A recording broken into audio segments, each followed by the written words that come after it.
र नमस्कार तपाईँहरू सबैमा। र अहिले भने चाहिँ म चाहिँ एकदम अब चाहिँ मतलब फर्टिलाइजर बनाउनु गइरहेको छु, अर्ग्यानिक फर्टिलाइजर होइन।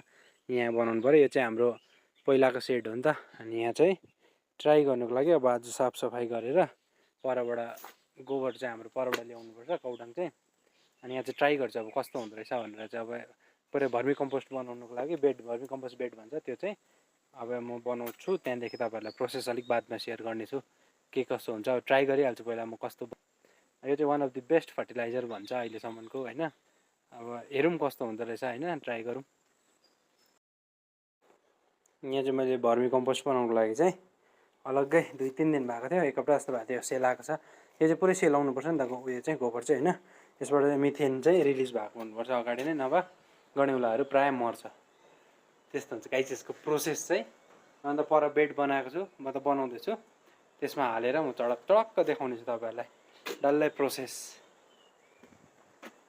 र यो हेर्न सक्नुहुन्छ बेड रेडी भएको छ होइन। अघि हामी बनाउँदै थियौँ, यहाँ एकदम आइपुग्नु भएको छ। एकजना सिक्ने मेरो ट्रेनिज पनि हुनुहुन्छ कान्छो अङ्कल। कान्छो अङ्कललाई चाहिँ यहाँ हामीले ट्रेनिङ दिँदैछौँ कि भर्मी कम्पोस्ट कसरी बनाउनुपर्छ।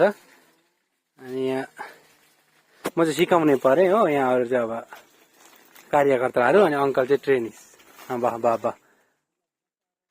अब यो चाहिँ हाम्रो 10 दिन पुरानो गोबर हो। यसको डाइरेक्ट गोबर हाल्नु हुँदैन हामीले चाहिँ हाल्दा। 10 दिन पुरानो या त यो चाहिँ अब अस्ति पुरानो गोबर हो, यो चाहिँ हामीले हाल्न सक्छौँ, त्यस्तो हुन्छ। अनि यो चाहिँ अहिले सानो ट्राईको लागि मात्रै नर्मल बेड बनाएको छ। तपाईँले 4-5 इन्चीसम्म उठाउन सक्नुहुन्छ। यो मुनि यो कङ्क्रिट छ, कङ्क्रिटको माथि चाहिँ अलिअलि पत्ता हालेको छ। पत्ता किन हालेको भन्दा चाहिँ जुन अर्थवर्म छ त्यो चाहिँ गनेउला जुन हुन्छ त्यो चाहिँ मुनि नजाओस् भनेर हालेको हुन्छ। अब हाम्रो यसमै गनेउला पनि आइसकेको छ। के भयो है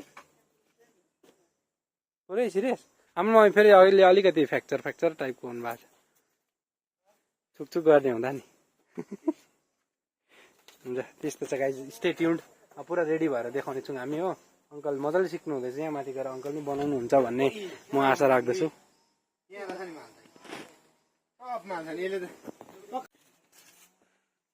यो चाहिँ पर फार्मबाट ल्याएको गोबर हो, 10 दिन पुरानो गोबर। यसमा चाहिँ के हुन्छ भने चाहिँ हिट हुनु हुँदैन, किनभने गनेउला मर्छ हो। तपाईँले अब मतलब जुन हाम्रो त्यसले नै खाएकोले त भर्मी कम्पोस्ट बनिने हो। त्यही भएर यसबाट चाहिँ 10 दिन 15 दिन पुरानो राख्नुपर्छ। यो चाहिँ सेलाएको पनि हुन्छ, प्लस यसमा मिथेन चाहिँ जति पनि चाहिँ रिलिज भइसकेको हुन्छ। त्यही भएर मिथेन र एमोनिया हुन्छ यसमा, जुन ग्यास हुन्छ गोबरमा त्यो चाहिँ रिलिज भएको हुन्छ। त्यही भएर चाहिँ गनेउलाले एकदम मजाले खान्छ। अब यसमा चाहिँ मजाले हामीले जस्तै अब यो 100 केजी हाल्यो भने 1 केजी जस्तो गनेउला माथिबाट हाल्नुपर्छ। त्यहाँदेखि यसलाई बिहान अलिअलि पानी दिनु पर्यो। अनि 15 दिनमा चाहिँ उँभो गरिदिनुपर्छ। लगभग यो 1 महिना 2 महिनामा रेडी हुन्छ। हुन्छ म तपाईँहरूलाई अब रेडी भएर देखाउने छु के कस्तो हुनेछ। तल फर्स्ट टाइम हामीले यसरी गनेउला खोजी हाल्नुपर्ने, तर अब सेकेन्डको पालीमा एकदम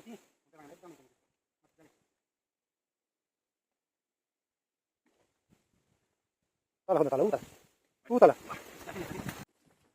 यसरी गनेउला चाहिँ यसरी इभनली डिस्ट्रिब्युट गरिदिनु पुरै बेडभरि। यहाँ एउटा बाउ गनेउला ल्याएको भने यहाँ यो चाहिँ प्रेग्नेन्ट छ हो। अब यति बेसी उयो दिन्छ, यसले बच्चा दिन्छ। यसलाई चाहिँ अब सेफली राख्नुपर्छ हामीले, हिफाजत गरेर। अब यसलाई माथिबाट मजाले कभर गर्दा भएको हाम्रो अब 60 दिनतिर रेडी हुन्छ। त्यसमा अलिकति गोबर चाहिँ कम्ती हाल्यो होला हामीले नि, ठिकै छ। गोबरै गोबर मात्रै कहाँ पत्तासँगको मिठो दामी हुन्छ, मिठो हुन्छ। अब कभर हाल्नु होइन।